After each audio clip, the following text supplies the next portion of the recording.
I suffered in my marriage because apparently I was never supposed to grow or change or outgrow the version of me that he first met. Everyone, welcome back to the channel. In today's video, we're going to talk about the struggles and challenges that women go through after becoming independent while being with an insecure man. So I put together a few videos of a woman talking about her experiences.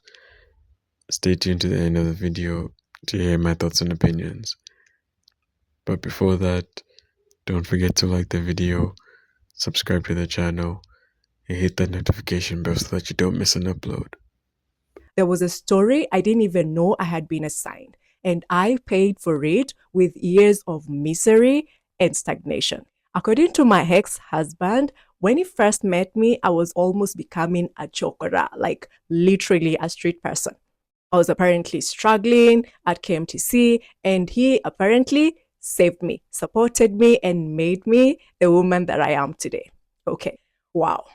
And according to him, when I went back to Daystar University to pursue my degree, he supported me through my studies. Even though I actually paid 100% of my school fees from my own salary and SACCO loans. Even though I still paid all the bills because he could never consistently raise the full 20,000 for rent every single month.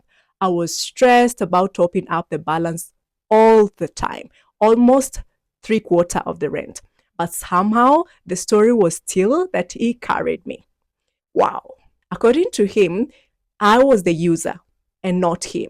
And once that story was established, everything else suddenly made sense. That's why he felt so entitled to let his sister squander my M-Pesa shop money and never even bother.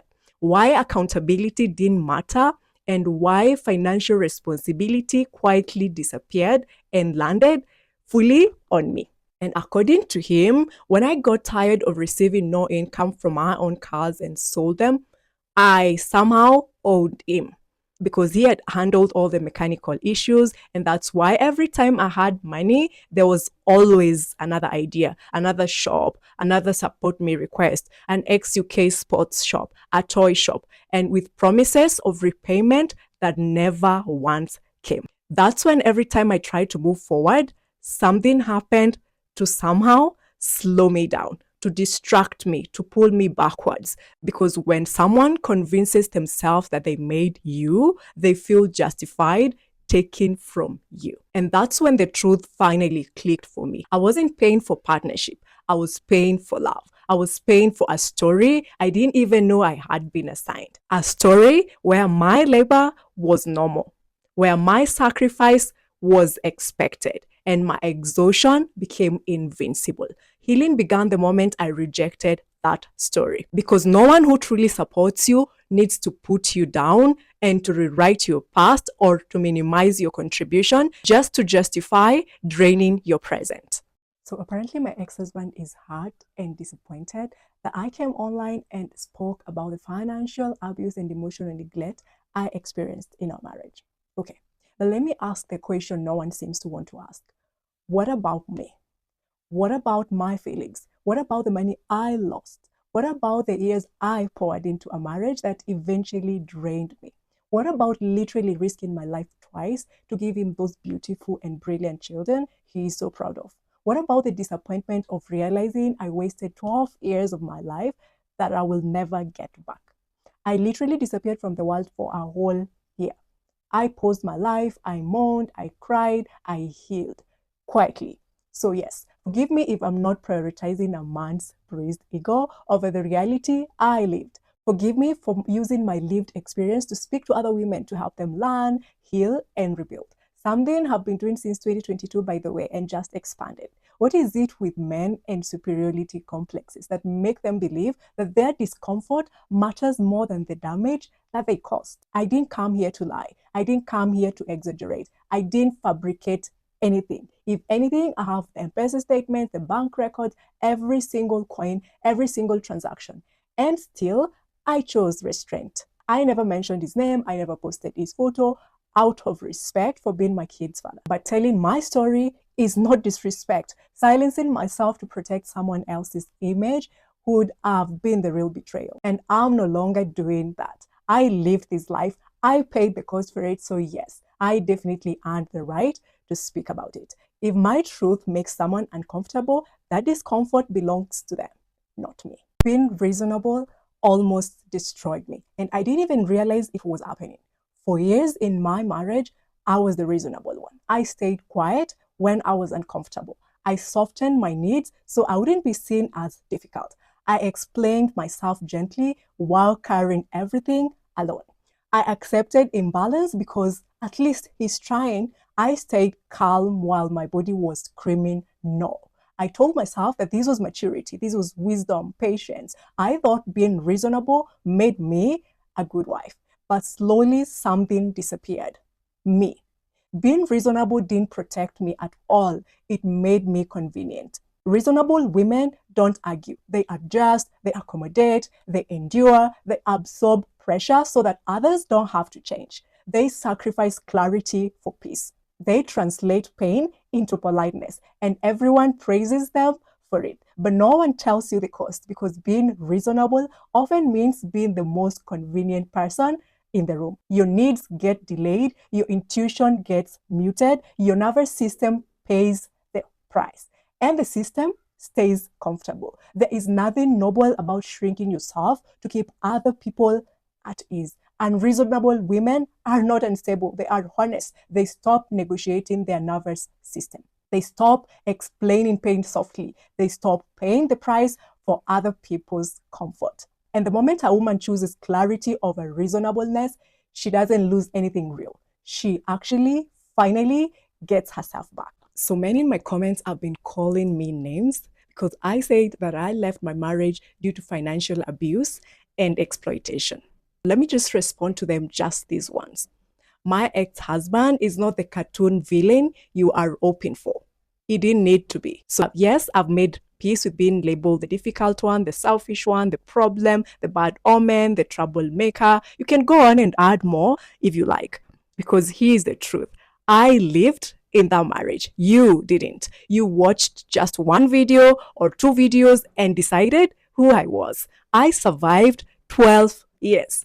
12 years. 12. I won't be explaining myself to people who have already decided who I am.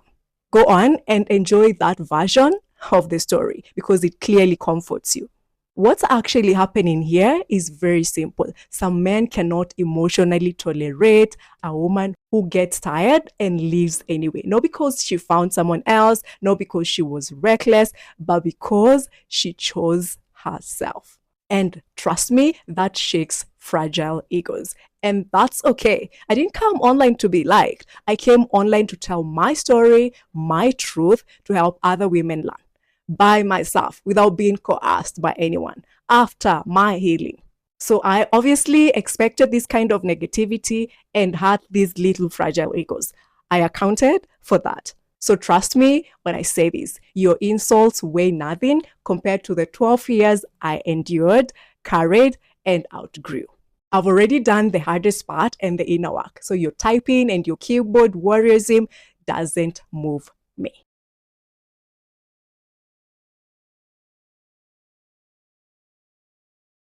He says he made you, but the truth is, you survived things he never saw. You grew in silence, you healed in private.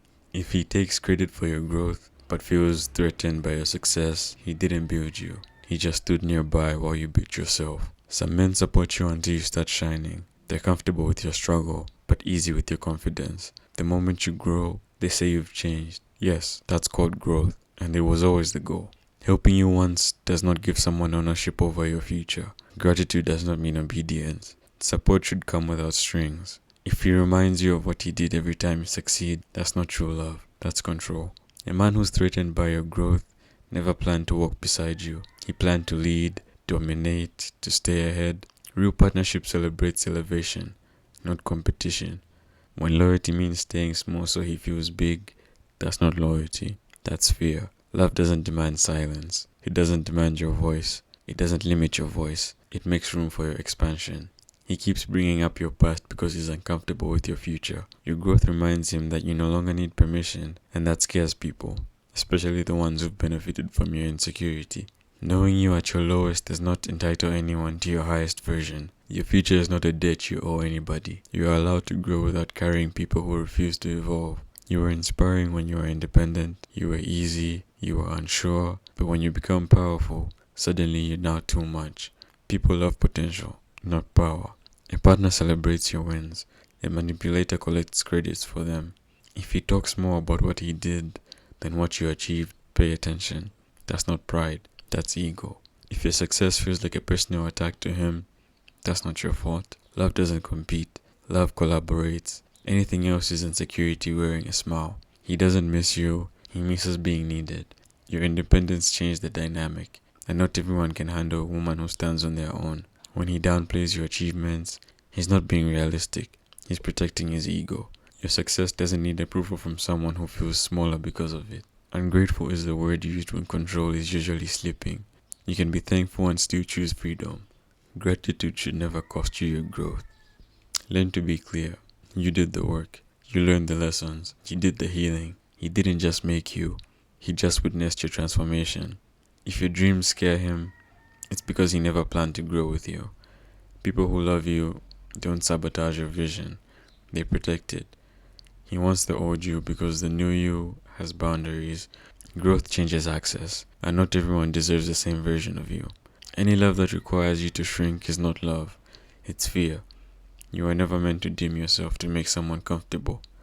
If he supports you in private but feels uncomfortable praising you in public, that's insecurity. Love doesn't hide behind pride. An evolved woman is dangerous to a man who benefited from her silence. Growth exposes dynamics, and not everyone survives the truth. You didn't betray him. You didn't change for the worse. You simply grew. The version of love that he could offer wasn't love, and that's not a failure, but that's evolution. Thank you guys so much for watching the video. Let me know your thoughts and opinions down in the comment section below. And while you're down there, don't forget to like the video, subscribe to the channel.